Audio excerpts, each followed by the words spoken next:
अस्सलामुअलैकुम। इंग्लिश की बुक का जो थर्ड चैप्टर है उसे अच्छे से समझेंगे। तो क्या है, चलें देखते हैं। The title of the text is Chasing Dreams. A brother and a sister in this story had a dream of becoming something. Guess what they want to become. Now read the text and find out what their dreams were and whether these were fulfilled. Chasing Dreams का मतलब होता है अपने ख्वाबों का ताक़ुब करना या अपने ख्वाबों का पीछा करना, अपने ख्वाबों को पूरा करने के लिए कुछ करना। ठीक है, अब इस स्टोरी में भाई हैं और बहन हैं, उनका कुछ ख्वाब है कि वो जिंदगी में कुछ करना चाहते हैं, कुछ बनना चाहते हैं। तो चैप्टर में हम पढ़ेंगे कि क्या उनके ख्वाब थे और क्या उनके ख्वाब जो है वो पूरे हुए या नहीं हुए। तो चलें फिर स्टार्ट करते हैं। Chasing Dreams. Jamil entered the courtyard in front of the shabby mud house, walked lazily and collapsed on the charpai in the middle of the yard. Jameel जो है वो अपने सहन में दाखिल होता है in front of the shabby mud house. Shabby का मतलब होता है खस्ता हाल, मड हाउस मतलब मिट्टी के मकान के सामने ही जो सहन था वहां पर वो दाखिल होता है। वॉक लेजीली यानी कि सुस्त चाल से चलता हुआ वो अपने सहन में दाखिल हुआ। एंड कोलैप्स ऑन द चारपाई, और चारपाई पर गिर गया। कोलैप्स मतलब गिरना, चारपाई पर गिर गया। In middle of the yard, सहन में जो चारपाई पड़ी थी उसके ऊपर वो गिर गया। Under the cool moonlight sky. अब कूल मूनलाइट मतलब कि जो चांद की रोशनी थी आसमान पर बिखरी हुई थी, उस आसमान के नीचे चारपाई पड़ी थी, सहन था और वहां पर वो गिर गया।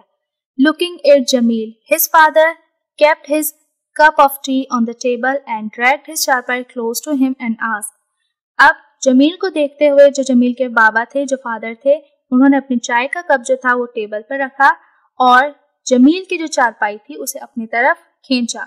अब देखें, जब मैं आपको एक्सप्लेन करती हूँ ना, तो आपको चाहिए कि आप अपने माइंड में इमेजिन करें। तो जब आप इमेजिन करेंगे तो आपको जो चैप्टर है वो और भी ज्यादा अच्छे से समझ आएगा। ठीक है, मेरी कोशिश ये है कि आपको इस तरह से समझाया जाए कि आपको जो चैप्टर्स जो है वो एक स्टोरी की तरह याद हो जाए। ठीक है, अब जब जमील के बाबा ने जमील को देखा तो उन्होंने अपनी चाय का कप टेबल पर रखा और जमील की जो चारपाई थी उसे अपनी तरफ खींचा और पूछा, what's the matter son, you seem upset. और साथ में ये पूछा कि क्या हुआ बेटा, तुम उदास लग रहे हो। यू सीम अपसेट मतलब कि तुम उदास लग रहे हो। तो अगर इसमें से बहुत सारे सेंटेंसेस हैं जो आप अपने डेली लाइफ में यूज कर सकते हैं। लाइक अगर आपकी बहन उदास है, आपका दोस्त उदास है, आपकी मामा, आपके बाबा, फ्रेंड, कोई भी उदास लग रहा हो तो आप यूज कर सकते हैं you seem upset, what's the matter. ठीक है, तो आगे चलते हैं। No father, everything is fine. अब जमील ने कहा, नहीं बाबा, सब कुछ ठीक है। ठीक है, तो इस चैप्टर में, अब इस बुक में आपको बहुत सारे सेंटेंसेस ऐसे मिलेंगे जो आप अपनी डेली लाइफ में इजीली यूज कर सकते हैं। ठीक है, तो जमील ने कहा, नहीं बाबा, एवरीथिंग इज फाइन, सब कुछ ठीक है। You don't seem okay, let's have dinner then we talk about it. अब उसके बाबा ने क्या कहा, यू डोंट सीम ओके, मुझे तुम ठीक नहीं लग रहे, let's have dinner then we talk about it, चलो खाना खाते हैं और फिर हम इस बारे में बात करते हैं। ठीक है, Jameel's mother and aunt Saduri, an old family friend, came out of the kitchen with a tray of food and a jug full of water. अब जमील की जो मामा थी वो और आंट सदूरी जो कि उनकी फैमिली फ्रेंड थी वो किचन से बाहर आई। हाथ में क्या थी, ट्रे थी जिसमें खाना था और साथ ही एक जग था जो कि पानी से भरा हुआ था। His sister Sarah and brother Khalid picked the table and brought it close to their charpai. अब जमील की जो बहन थी सारा और उसका भाई खालिद, उन्होंने क्या किया, टेबल को पकड़ा और उसे खींचा अपनी चरपाई की तरफ। Everybody sat around the table and started eating.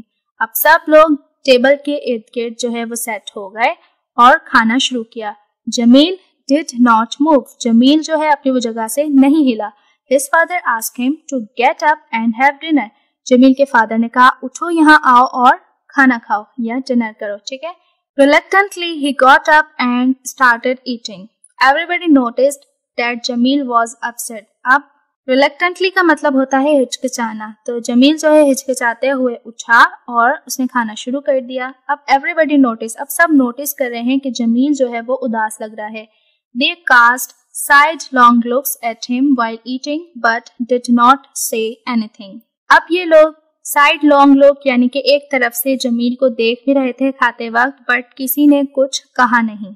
As soon as they had finished eating and the dishes had been taken away to the kitchen, his mother asked, "Has your result been announced, Jamil? What grade did you get?" अब जैसे ही इनका जो खाना था वो ख़त्म हो गया, बर्तन वगैरह उठकर किचन में चले गए। इनकी मामा ने, जमील की जो मामा थी, उसने पूछा, has your result been announce, क्या तुम्हारा रिजल्ट जो है वो अनाउंस हो चुका है जमील? क्या बना तुम्हारे ग्रेड का, मतलब क्या तुम्हारा ग्रेड आया? In a sad tone he informed everyone that he had achieved a good grade. अब उदासी लहजे में जमील ने कहा कि हाँ, इसका अच्छा ग्रेड आ गया है, मतलब कि वो पास हो गया है अच्छे ग्रेड से। So why are you sad, has Sara passed, asked his father. अब इसके बाबा ने क्या पूछा कि फिर तुम उदास क्यों हो, क्या सारा पास हो गई? अब सारा कौन है? जमील की बहन है, ठीक है। यस, इन फैक्ट सारा has got more marks than me. अब उसने, जमील ने कहा, हाँ, बल्कि सारा के तो मुझसे ज्यादा मार्क्स आए हैं। Why didn't you tell me before? I was so worried, सारा complained। अब सारा ने शिकायत करते हुए कहा कि तुमने मुझे पहले क्यों नहीं बताया, मैं बहुत ही ज्यादा फिक्रमंद थी। Sorry Sarah, I was preoccupied with my own thoughts about the future. You see, you don't have to worry about your career the same way that I do. अब जमील ने क्या कहा, सॉरी सारा, माफ करना, मैं बहुत परेशान था अपने ही थॉट्स को लेकर, फ्यूचर के मतलब मुस्तकबिल के मुतालिक कुछ सोचों को लेकर मैं बहुत परेशान था। अब क्या कह रहा है Jamil, you don't have to worry about your career. अब यहाँ पर जमील ये कह रहा है कि तुम्हें अपने करियर की फिक्र करने की जरूरत नहीं है जैसी मुझे है। What do you mean? Khalid interrupted. अब खालिद ने इंटरप्ट करते हुए कहा कि क्या मतलब है तुम्हारा? She is a girl, she doesn't have to worry about supporting her family. अब जमील क्या कह रहा है कि ये एक लड़की है और उसे तो कोई जरूरत ही नहीं है अपनी फैमिली को सपोर्ट करने की, फिक्रमंद होने की। Only men have to worry about earning for their families. सिर्फ जो आदमी होते हैं उन्हें जरूरत होती है अपनी फैमिली के लिए अर्निंग की, मतलब आमदनी के लिए फिक्रमंद होने की। जमील कमेंटेड, मतलब जमील ने ये कहा, Come on Jameel, we don't get education only for earning money. We do it for improving ourselves and both males and females need it equally. अब जब जमील ने इस तरह से कहा कि सारा को तो परेशान होने की जरूरत नहीं है क्योंकि उसे अपनी फैमिली को सपोर्ट नहीं करना, सिर्फ आदमी ही होते हैं जिन्हें सपोर्ट करना होता है, तो फिर खालिद ने कहा कि कम ऑन जमील, हम तालीम जो है वो सिर्फ पैसे हासिल करने के लिए हासिल नहीं करते। तालीम हासिल करने का मेन मकसद होता है अपने आप को, अपनी सेल्फ को इम्प्रूव करना। अब ये तो मर्द और औरतों दोनों के लिए ही बराबरी जरूरी है। और आप सल्लल्लाहु अलैहि वसल्लम का भी फरमान है कि इल्म हासिल करना हर मर्द और औरत पर फर्ज है। Jamil felt ashamed. Yes you are right, I agree with you. अब जमील जो था वो शर्मिंदा हुआ और फिर उसने कहा कि हाँ तुम ठीक हो, मैं तुम्हारी इस बात से एग्री करता हूँ। I still don't understand why you are so worried, commented father. अब इसके बाबा ने क्या कहा कि मुझे अब तक समझ में नहीं आया कि तुम इतने उदास क्यों हो। Father, there is no college in our village or any other village around ours. The only college where I can go is 50 miles away in the city. It seems impossible that I can continue my studies, although I had dreamed that I would become a doctor and open a hospital here for the villagers, as they cannot afford to go to the hospital. Remember how Uncle Sarmat died last year only because he could not be taken to the hospital on time, Jamil said. अब जमील ने अपनी जो परेशानी की जो वजह थी वो बताई। अब ये कह रहा है कि फादर यानी कि बाबा या अबू के हमारे विलेज में कोई भी कॉलेज नहीं है और ना ही हमारे पास के विलेज में, यानी कि ना ही हमारे गांव में कोई कॉलेज है, ना ही हमारे पास के किसी और गांव में। सिर्फ एक कॉलेज है, वो है 50 मील दूर जो कि शहर में है। और मुझे ऐसा लगता है कि नामुमकिन है, और मुझे ये नामुमकिन लगता है कि मैं शायद ही अपनी जो तालीम है आगे कंटिन्यू कर सकूंगा। और जैसा कि मेरा ड्रीम था, अब उसका ख्वाब क्या था, अब यहाँ पर वो अपना ख्वाब बता रहा है कि वो डॉक्टर बनना चाहता था और अपने गांव के लोगों के लिए एक हॉस्पिटल तामीर करना चाहता था, क्योंकि जो गांव के जो लोग थे वो जो महंगा हॉस्पिटल होता है सिटी का, शहर का, वो अफोर्ड नहीं कर सकते थे। और साथ ही वो ये याद भी दिला रहा है कि अंकल सरमत का जो इंतकाल है वो इसी वजह से हुआ था कि वो वक्त पर हॉस्पिटल नहीं पहुंच पाए थे। तो यहाँ पर जमील ने अपने ख्वाब बताया कि वो डॉक्टर बनना चाहता है और वो नहीं बन सकता बिकॉज इनके आसपास ना गांव में कोई कॉलेज है, ना ही पास के गांव में जो कॉलेज है वो 50 मील दूर है शहर में, ठीक है। अब his mother coated a Sindhi complete which means where there is a will there is a way। अब जमील की मामा ने एक सिंधी कॉपलेट यानी कि मुहावरा कह लें वो कहा जिसका मतलब होता है जहाँ चाह है वहाँ राह है, मतलब अगर आपकी नीयत है, अगर आप चाहते हैं तो वहाँ पर रास्ता जरूर निकल आता है। Distances are to be cover, फासले तो तय हो जाते हैं। She then said, we can ask अल्लाह बचाए to take you to the city in his horse cart। अब इस इमामा ने क्या कहा कि हम अल्लाह बचाए से कह सकते हैं कि वो अपनी घोड़ा गाड़ी पर तुम्हें शहर छोड़ आया करेगा।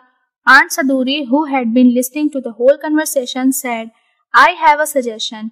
You people have done so much for me. I think now it's my turn to return the favor. Jamil and Sarah can easily come and live with me in the city and study in the college. अब aunt सदूरी जो थी, जो इनकी family friend थी, वो इस पूरी conversation को वो बहुत अच्छे से सुन रही थी। अब ये कहा उन्होंने कि मेरे पास एक सजेशन है, आप लोगों ने मेरे लिए बहुत कुछ किया है, अब मेरी बारी है कि मैं आप लोगों ने जो कुछ किया है उसे मैं रिटर्न करूं। तो जमील और सारा इजीली आकर मेरे साथ शहर में रह सकते हैं और वहां पर कॉलेज स्टडी करने के लिए जा सकते हैं। Really, can I really go and study in the city? सारा exclaimed। अब सारा जो खुशी और एक्साइटमेंट से कहने लगी, क्या सच में हम जा सकते हैं सिटी में पढ़ने के लिए? Jameel can go, but Sarah should stay here and help her mother, said father। अब जमील के फादर ने क्या कहा, जमील जा सकता है बट सारा को यहाँ रहना चाहिए और अपनी मामा की मदद करनी चाहिए। Sarah quickly wiped the tears that had rolled down her cheeks. She didn't want her father to know her feelings. However, Khalid noticed her emotions and said, Father, don't worry about the expenses. Let both of them go. अब सारा ने अपने आंसुओं को साफ किया जो बहते हुए इसके गालों पर आ गए थे, क्योंकि वो नहीं चाहती थी कि उसके बाबा जो है उसकी फीलिंग्स के बारे में जाने। अब खालिद ने सारा के इस इमोशन को नोटिस किया और उसने कहा कि बाबा कोई फिक्र, आप एक्सपेंसेस की फिक्र ना करें, आप इन दोनों को जाने दें। There is a big medical college as well in our city. Later both of you can easily continue your studies there and fulfill your dreams, continued Aunt Saduri addressing Jamil and Sarah। अब aunt सदूरी ने सारा और जमील से मजीद ये भी कहा कि हमारे शहर में एक बहुत ही अच्छा मेडिकल कॉलेज है, तुम दोनों वहां पर अच्छे से पढ़ सकते हो और अपने ख्वाबों को पूरा कर सकते हो। Wow, I will also be a doctor and work at Jameel's hospital, wonderful. अब सारा क्या कह रही है कि वाओ, अब मैं भी डॉक्टर बनूंगी और जमील जो हॉस्पिटल बनाना चाहता है उसमें काम करूंगी। In spite of his worries about managing finances for both of them, father smiled। अब जो बाबा थे, इसके बावजूद कि उन्हें फाइनेंस की मैनेज करने की फिक्र थी, इसके बावजूद भी वो मुस्कुरा दिए। Soon both of them went to the city with Aunt Saduri, living in the city, attending college, and then the medical college was not a bed of roses. Both siblings had to work extremely hard to pass all the exams in the first go. They could not afford to fail in any subject। अब बहुत ही जल्द जो थे सारा और जमील जो थे वो आंट सदूरी के साथ चले गए, शहर में रहने लगे, वहां पर कॉलेज अटेंड किया। अब मेडिकल कॉलेज जो है not a bed of roses, मतलब फूलों की सेज नहीं है, यानी कि इतना आसान काम नहीं होता। दोनों बहन भाइयों को हार्डवर्क करना था पास होने के लिए एग्जाम में, क्योंकि वो फेल होना अफोर्ड नहीं कर सकते थे। To meet the expenses both of them gave tuitions to children in the neighborhood. Their parents never let them know the problems they faced during all this time. इन तमाम अखराजात को पूरा करने के लिए दोनों बहन भाइयों ने अपने पड़ोस में ट्यूशन पढ़ाना शुरू किया, बच्चों को ट्यूशन देना शुरू किया, और इनके जो वालिदैन थे उन्होंने बिल्कुल भी इन्हें पता चलने नहीं दिया कि जो मसले मसाइल उन्हें पेश करने पड़े इस तमाम वक्त के दौरान। In the 4th year, father and Khalid had to sell a big piece of fertile land to pay their fee. अब चौथे साल में, मतलब इनकी जो स्टडी का जो 4th ईयर था उसमें इनके बाबा और खालिद को big piece of fertile land यानी कि एक जरखेज जमीन का बड़ा हिस्सा बेचना पड़ा इनकी फी को पे करने के लिए। The whole family bore the hardship because they wanted their children to realise their dreams and to work for the betterment for the villagers. अब इस पूरी फैमिली को इतनी ज्यादा मुश्किलें उठाना पड़ी, क्यों? क्योंकि वो चाहते थे कि उनकी जो औलाद है वो अपने ड्रीम्स को पूरा करें, उन्हें रियलाइज करें और अपने गांव वालों की बेहतरी के लिए वो कुछ करना चाहते थे। अब 12 years later, 12 साल बाद, Uncle Noor Ali, you should not eat rice, potatoes and sugar, Jamil advised his patient politely. अब जमील ने अपने पेशेंट से पोलाइटली कहा कि अंकल नूर, आप चावल, आलू और चीनी नहीं खा सकते। इसका मतलब जमील डॉक्टर बन गया। Okay son, I will follow your advice. Jamil held the old man's weathered hand and helped him walk outside the impressive hospital building. Standing against the backdrop of lush green fields, for a moment he looked up at the building that portrayed his dreams. अब उस आदमी ने क्या कहा, ठीक है बेटा, मैं तुम्हारी एडवाइस को फॉलो करूंगा। अब जमील जो है उस शख्स की मदद करते हुए, उसे हाथ देते हुए बाहर लेकर आया एक इम्प्रेसिव हॉस्पिटल बिल्डिंग, एक मुतासिर कुन बिल्डिंग, हॉस्पिटल की जो बिल्डिंग थी, जो कि standing against the backdrop of lush green fields. अब ये बिल्डिंग कहाँ थी? पसे मंजर, बैकड्रॉप का मतलब होता है पसे मंजर पर, लश ग्रीन फील्ड्स यानी कि सरसब्ज खेत के पसे मंजर पर ये बिल्डिंग खड़ी हुई थी। For a moment he looked up at the building that portrayed his dream. अब एक लम्हे के लिए जमील ने इस बिल्डिंग को नीचे से ऊपर देखा, जो कि इसकी ख्वाबों का पोर्ट्रेट थी। पोर्ट्रेट मतलब तशबीह, जो कि इसकी ख्वाबों की तशबीह थी। He asked Aladino, are there any more patients? अब जमील ने अलादीनो से कहा कि क्या और कोई मरीज है? No, there are no more patients, replied अलादीनो। अलादीनो ने कहा नहीं, कोई भी पेशेंट नहीं है। Okay, then call Dr. Sara so that we can go to the neighboring villages and examine the patient there. तो जमील ने क्या कहा, ओके, डॉक्टर सारा को बुलाएं ताकि हम पड़ोस के जो गांव है वहां पर पेशेंट को देखने जा सके। After visiting 2 nearby villages, Jamil dropped Sara at her house where her 2 young children were waiting for her. अब 2 गांव को विजिट करने के बाद जमील ने सारा को उसके घर पर ड्रॉप किया, जहां पर 2 छोटे बच्चे यानी कि 2 बच्चे वहां पर सारा का इंतजार कर रहे थे। अब ये बच्चे सारा के थे। Jamil was very happy because Sarah had hosted a successful seminar for the village women and guided them to improve their personal and family health and hygiene. अब जमील बहुत ज़्यादा खुश था क्योंकि सारा ने एक सेमिनार दिया था विलेज की वुमेन्स को, विलेज की औरतों को इस बात से के लिए गाइड किया था कि वो किस तरह से अपने आप को और अपने फैमिली की हेल्थ और हाइजीन का किस तरह से ख्याल रख सकती हैं। He then drove home in his small jeep, satisfied with the day's work. फिर वो अपने घर की तरफ रवाना हो गया और आज के दिन के वो काम से बहुत ही ज़्यादा पुरसुकून था, सेटिस्फाई था। Come on, let's have lunch, said his wife with a beaming smile. Beaming का मतलब होता है फखर, फखरिया। अब फखरिया सी मुस्कुराहट के साथ जमील की बीवी ने कहा कि चलो आओ लंच करते हैं। Lunch? You mean you people have not had lunch as yet? He exclaimed. अब इसने एक एक्साइटमेंट में कहा कि दोपहर का खाना, कि क्या आप लोगों ने अब तक दोपहर का खाना नहीं खाया? No, we were waiting for you, said his parents simultaneously. और अब इसके पेरेंट्स ने जवाब दिया साथ ही कि नहीं, हम तुम्हारा इंतजार कर रहे थे। Okay, then let's have lunch together. Everyone washed their hands one by one and moved towards the dining table. अब उसने कहा ओके, चलो फिर साथ में लंच करते हैं। अब सब ने अपने हाथ धोए और खाने की टेबल की तरफ मूव हो गए। At night, Jamil lay on his charpai in the middle of the yard under the cool moonlight sky and thought about the long journey of his life and all the hardships that he, his sister Sarah and their family had borne to fulfill their dreams. He felt truly grateful and blessed. अब रात में जमील जो है वो अपनी चारपाई पर लेटा हुआ था, सहन के दरमियान उसी मूनलाइट स्काई के नीचे, मतलब आसमान जो है वो चांद की रोशनी में से फैली हुई थी, चांद की रोशनी।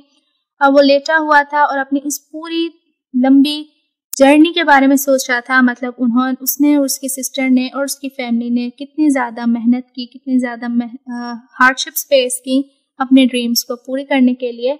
और इसके बाद वो बहुत ही ज़्यादा शुक्रगुजार उसने फील किया कि हमें अपने ख्वाबों का ताक़ुब करना चाहिए, ख्वाबों का पीछा नहीं छोड़ना चाहिए। और बहाने तो हर चीज़ में होते हैं, मुश्किलात भी होती हैं, बट मुश्किलात फेस करने के बाद, इतनी हार्डशिप्स के बाद जब आप अपने ख्वाबों को पूरा कर लेते हैं, इन्हें फुलफिल कर लेते हैं, तो जो वो फीलिंग होती है वो बहुत ही ज़्यादा ग्रेटफुल और ब्लेस होती है। तो उम्मीद करती हूँ आज के लेक्चर आपको बहुत अच्छे से समझ आया होगा।